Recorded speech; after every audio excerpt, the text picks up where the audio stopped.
You will hear a number of different recordings, and you will have to answer questions on what you hear.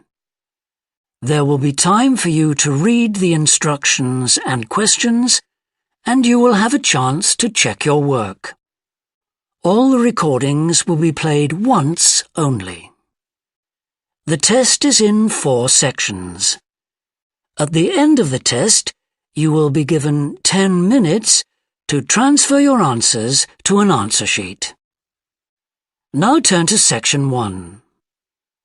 Section 1. You will hear a conversation between the director of a childcare centre and a parent enrolling her child in the centre. First, you have some time to look at questions 1 to 6.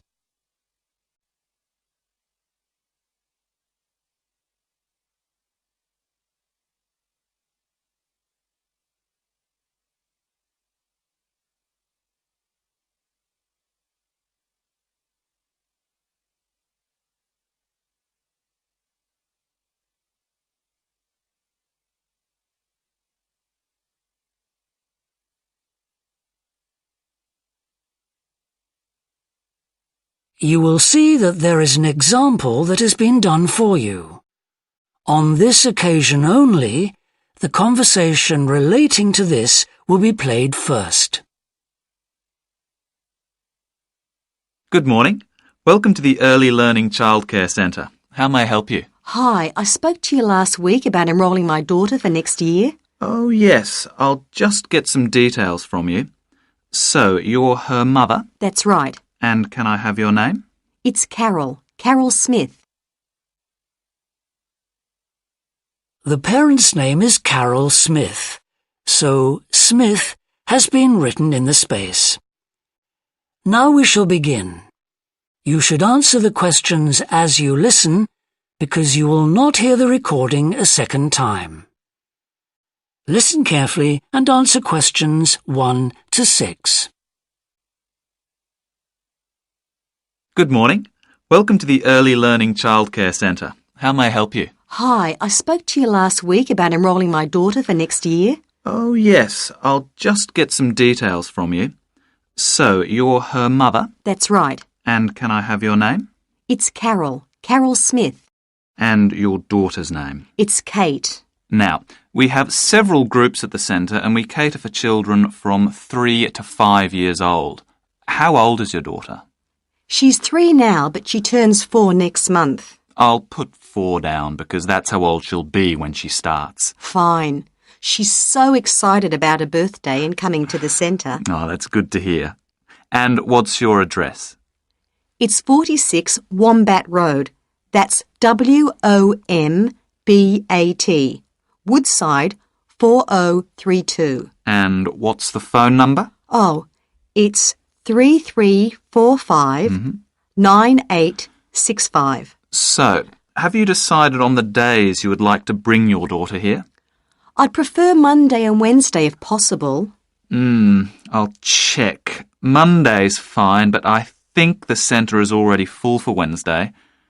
Yes. Sorry, it seems to be a very popular day. We can offer you a Thursday or a Friday as well. Oh dear. I suppose Thursday would be all right because she has swimming on Friday. OK, got that. Because a lot of parents work, we do offer flexible start and finish times. We're open from 7:30 in the morning until 6 o'clock at night. What time would you like your daughter to start? I need to get to work in the city by 9, so I'll drop her off at 8:30. You're pretty close to the city here, so that should give me plenty of time to get there. That's fine. Now, we also need to decide which group she'll be in. We have 2 different groups and they're divided up according to age. There's the green group, which is for 3 to 4-year-olds, and then there's the red group, which is for 4 to 5-year-olds. She's quite mature for her age and she can already write her name and read a little. Well, I'll put her in the red group and we can always change her to the green one if there are any problems. That sounds fine. OK, let's move on to meals. We can provide breakfast, lunch and dinner. As she's finishing pretty early, she won't need dinner. Will you give her breakfast before she comes? Yes, she'll only need lunch. Before you hear the rest of the conversation, you have some time to look at questions 7 to 10.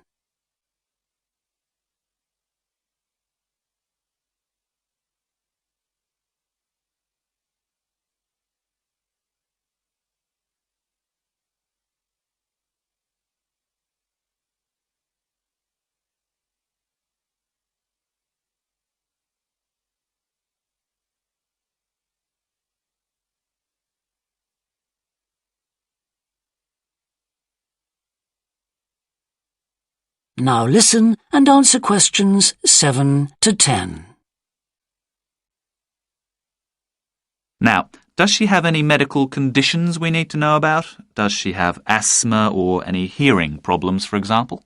No, but she does need to wear glasses. Oh, I'll make a note of that. Yeah, she's pretty good about wearing them. She can't see much without them. Right. OK. Now, I also need emergency contact details. So what sort of information do you need? Just the name and number of a friend or family member we can contact in case we can't get hold of you at any time. OK. That'd better be my sister, Jenny Ball. Uh-huh. That's B-A-L-L. Her phone number is 33467523. Great. So she is the child's aunt? Yes, that's right. I'll make a note of that as well. Now, is there anything you'd like to ask? What about payment? How much are the fees each term? Well, for 2 days and the hours you've chosen, that will be $450 altogether. OK, and do I have to pay that now? No, we send out invoices once the children start at the centre. You can choose to pay at the end of each term, or we do offer a slightly discounted rate if you pay every month. Oh, I'll do that then. I find it easier to budget that way, and I'm not used to the term dates just yet. Good. It makes it a lot simpler for us as well. Well, that's everything. Would you like me to show you around the centre? We can go. That is the end of section 1. You now have half a minute to check your answers.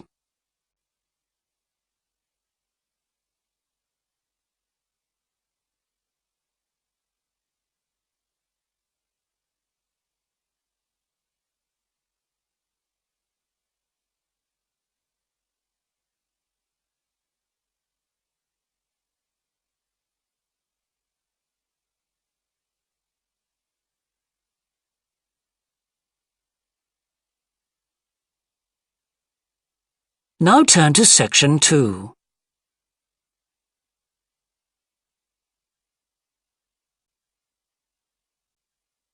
Section 2. You will hear a woman called Alice Bustle talking on the radio about the Dolphin Conservation Trust, an organisation which tries to protect dolphins. First, you have some time to look at questions 11 to 15.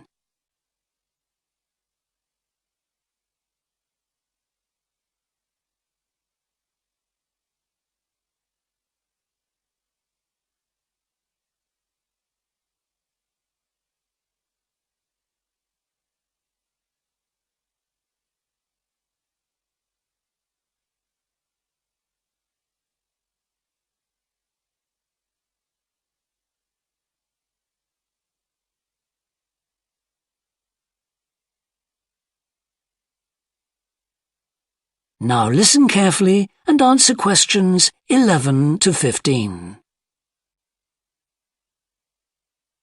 Today we're pleased to have on the show Alice Bustle from the Dolphin Conservation Trust. Tell us about the trust, Alice. Well, obviously its purpose is to protect dolphins in seas all around the world.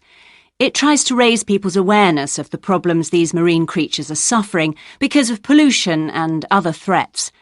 It started 10 years ago and it's one of the fastest growing animal charities in the country, although it's still fairly small compared with the big players in animal protection. We're particularly proud of the work we do in education. Last year we visited a huge number of schools in different parts of the country, going round to talk to children and young people aged from 5 to 18. In fact, about 35% of our members are children. Oh. The charity uses its money to support campaigns, for example, for changes in fishing policy and so forth. It hopes soon to be able to employ its first full-time biologist with dolphin expertise to monitor populations. Of course, many people give their services on a voluntary basis, and we now have volunteers working in observation, office work and other things. I should also tell you about the award we won from the Charity Commission last year for our work in education. Although it's not meant an enormous amount of money for us, it has made our activities even more widely publicised and understood. In the long term, it may not bring in extra members, but we're hoping it'll have this effect. Is it possible to see dolphins in UK waters? Yes, in several locations. And we have a big project in the east part of Scotland. This has long been a haven for dolphins because it has very little shipping. However, that may be about to change soon because oil companies want to increase exploration there. We're campaigning against this because although there'll be little pollution from oil, exploration creates a lot of underwater noise. It means the dolphins can't rest and socialise. This is how I became interested in dolphin conservation in the first place. I had never seen one, and I hadn't been particularly interested in them at school. Then I came across this story about a family of dolphins who had to leave their home in the Moray Firth because of the oil companies, and about a child who campaigned to save them. I couldn't put the book down. I was hooked. Before you hear the rest of the talk, you have some time to look at questions 16 to 20.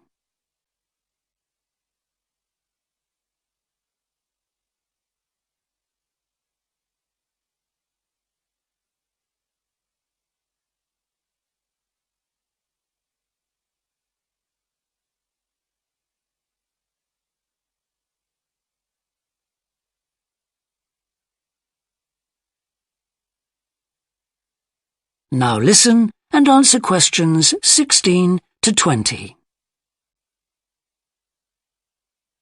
I'm sure our listeners will want to find out what they can do to help.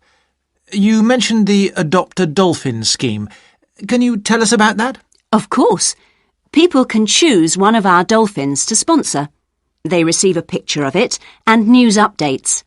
I'd like to tell you about 4 which are currently being adopted by our members: Moondancer, Echo, Kiwi and Samson. Unfortunately, Echo is being rather elusive this year and hasn't yet been sighted by our observers, but we remain optimistic that he'll be out there soon. All the others have been out in force. Samson and Moondancer are often photographed together, but it's Kiwi who's our real character, as she seems to love coming up close for the cameras, and we've captured her on film hundreds of times. They all have their own personalities. Moondancer is very elegant and curves out and into the water very smoothly, whereas Samson has a lot of energy. He's always leaping out of the water with great vigour. You'd probably expect him to be the youngest. He's not quite. That's Kiwi. But Samson's the latest of our dolphins to be chosen for the scheme. Kiwi makes a lot of noise, so we can often pick her out straight away. Echo and Moondancer are noisy too, but Moondancer's easy to find because she has a particularly large fin on her back, which makes her easy to identify. So, yes, they're all very different. Well, they sound a fascinating group. And how would you go about... That is the end of section 2. You now have half a minute to check your answers.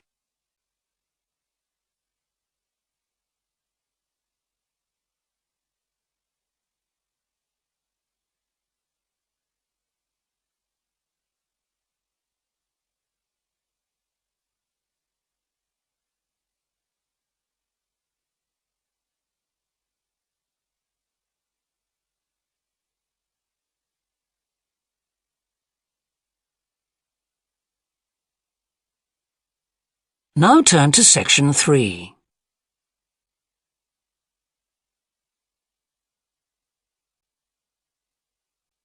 Section 3. You will hear a student called Rob, who is in the first year of a theatre studies course, talking to another student called Mia, who's in the 4th year of the same course. First, you have some time to look at questions 21 to 25.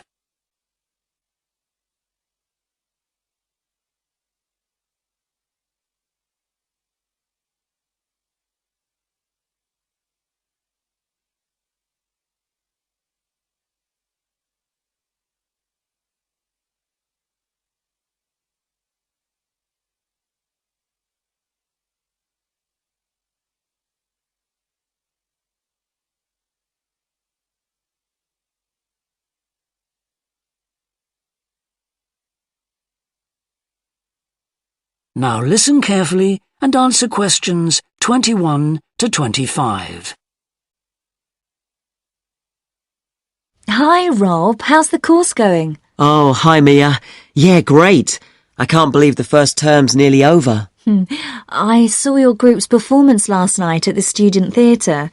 It was good. Really? Yeah, but now we have to write a report on the whole thing, an in-depth analysis. I don't know where to start. Like, I have to write about the role I played, the doctor, how I developed the character. Well, what was your starting point? My grandfather was a doctor before he retired, and I just based it on him. Okay, but how? Did you talk to him about it? He must have all sorts of stories, but he never says much about his work, even now. He has a sort of authority, though. So, how did you manage to capture that? I'd visualise what he must have been like in the past when he was sitting in his consulting room listening to his patients. Okay, so that's what you explain in your report. Right. Then there's the issue of atmosphere. So in the first scene we needed to know how boring life was in the doctor's village in the 1950s. So when the curtain went up on the first scene in the waiting room, there was that long silence before anyone spoke. And then people kept saying the same thing over and over, like, cold, isn't it? Yes, and everyone wore grey and brown and just sat in a row. Yes, all those details of the production. And I have to analyse how I functioned in the group, what I found out about myself. I know I was so frustrated at times when we couldn't agree. Yes. So did one person emerge as the leader? Sophia did. That was okay. She helped us work out exactly what to do for the production, and that made me feel better, I suppose. When you understood what needed doing? Yes. And Sophia did some research too. That was useful in developing our approach. Like what? Well, she found these articles from the 1950s about how relationships between children and their parents, or between the public and people like bank managers or the police, were shifting. Interesting. And did you have any practical problems to overcome? Well, in the final rehearsal, everything was going fine until the last scene. That's where the doctor's first patient appears on stage on his own. The one in the wheelchair? Yes.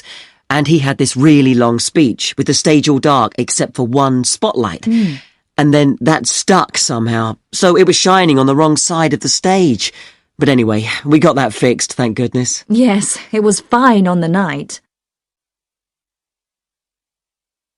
Before you hear the rest of the discussion, you have some time to look at questions 26 to 30.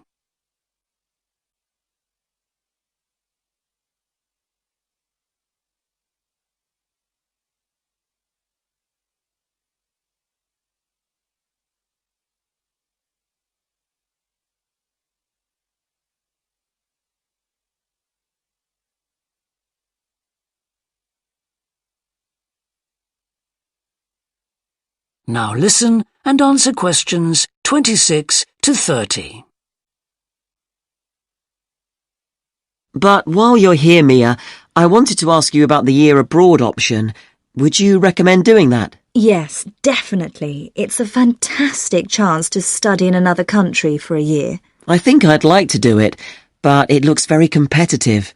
There's only a limited number of places. Yes. So, next year, when you're in the second year of the course, you need to work really hard in all your theatre studies modules. Only students with good marks get places. You have to prove that you know your subject really well. Right. So, how did you choose where to go? Well, I decided I wanted a program that would fit in with what I wanted to do after I graduate. So I looked for a university with emphasis on acting rather than directing, for example. It depends on you. Then about 6 months before you go, you have to email the scheme coordinator with your top 3 choices. I had a friend who missed the deadline and didn't get her first choice, so you do need to get a move on at that stage. You'll find that certain places are very popular with everyone. And don't you have to write a personal statement at that stage? Yes. Right. I'll get some of the final year students to give me some tips. Maybe see if I can read what they wrote. I think that's a very good idea. I don't mind showing you what I did. And while you're abroad, don't make the mistake I made. I got so involved I forgot all about making arrangements for when I came back here for the final year. Make sure you stay in touch so they know your choices for the optional modules. You don't want to miss out doing your preferred specialisms. Right. That is the end of section 3.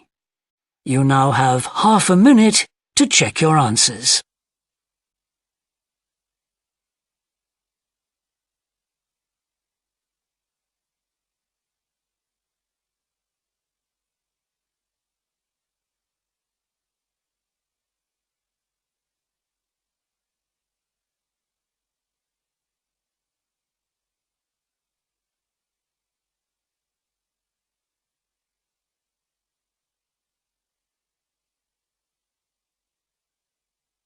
Now turn to section 4.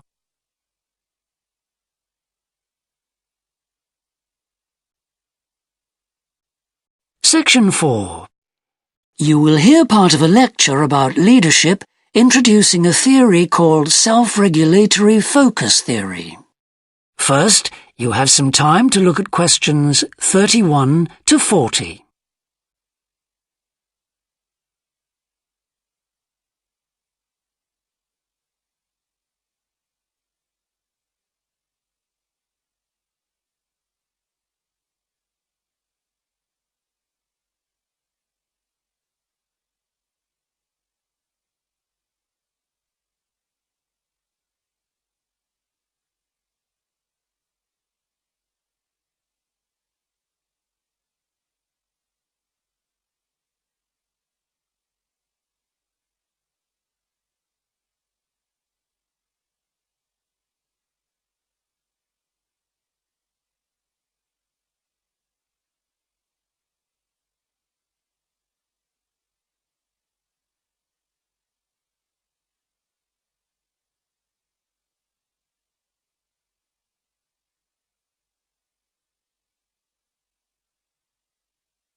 Now listen carefully and answer questions 31 to 40. Today, I want to talk about self-regulatory focus theory and how the actions of leaders can affect the way followers approach different situations. Self-regulatory focus theory is a theory developed by Torrey Higgins. He says that a person's focus at any given time is to either approach pleasure or avoid pain. These are 2 basic motivations that each and every one of us has, and they cause us to have different kinds of goals.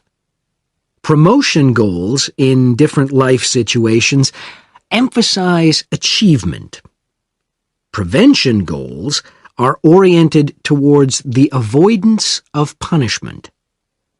In a specific situation, our thoughts might focus more on promotion goals or more on prevention goals. The theory suggests that 2 factors affect which goals we are focusing on. First, there is a chronic factor. This factor is connected to a person's personality and says that each person has a basic tendency to either focus more on promotion goals or focus more on prevention goals as part of his or her personality. Second, there is a situational factor which means that the context we are in can make us more likely to focus on one set of goals or the other. For example, we are more likely to be thinking about pleasure and to have promotion goals when we are spending time with a friend. In contrast, if we are working on an important project for our boss, we are more likely to try to avoid making mistakes and therefore have more prevention goals in our mind. Research has shown that the goals we are focusing on at a given time affect the way we think. For example, when focusing on promotion goals, people consider their ideal self, their aspirations and gains. They don't think about what they can lose, so they think in a happier mode. They feel more inspired to change. When people are focusing on prevention goals, they think about their ought self.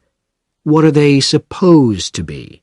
What are people expecting from them? They consider their obligations to others. As a result, they experience more anxiety and try to avoid situations where they could lose.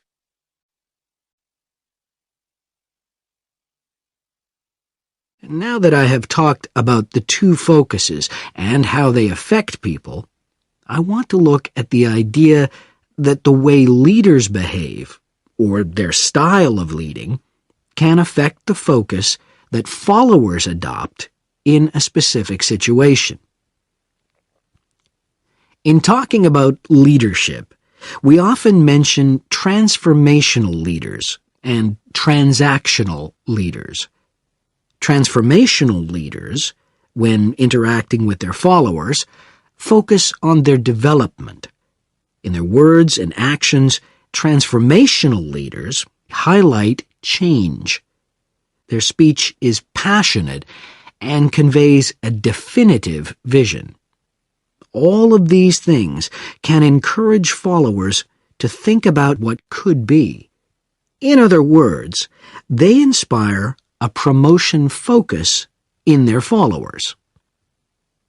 In contrast, transactional leaders focus on developing clear structures that tell their followers exactly what is expected of them. While they do explain the rewards people will get for following orders, they emphasize more how a follower will be punished, or that a follower won't get rewarded if his or her behavior doesn't change. In short, they emphasize the consequences of making a mistake. This emphasis will clearly lead followers to focus on avoiding punishment and problems. This is clearly a prevention focus. In conclusion, it is important to understand that one focus is not necessarily better than the other one. For a designer who works in a field where a lot of innovation is needed, a promotion focus is probably better. In contrast, a prevention focus, which causes people to work more cautiously and produce higher quality work, might be very appropriate for a job like a surgeon, for example.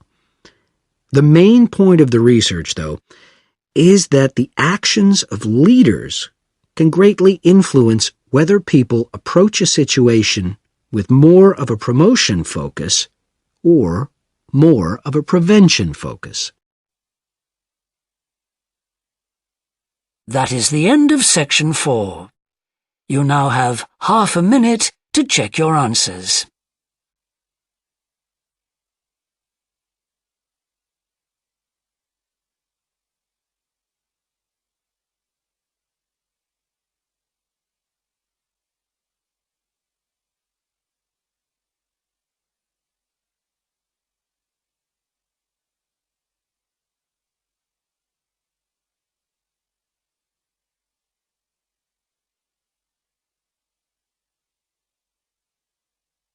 That is the end of the listening test. In the Ielts test, You would now have 10 minutes to transfer your answers to the answer sheet.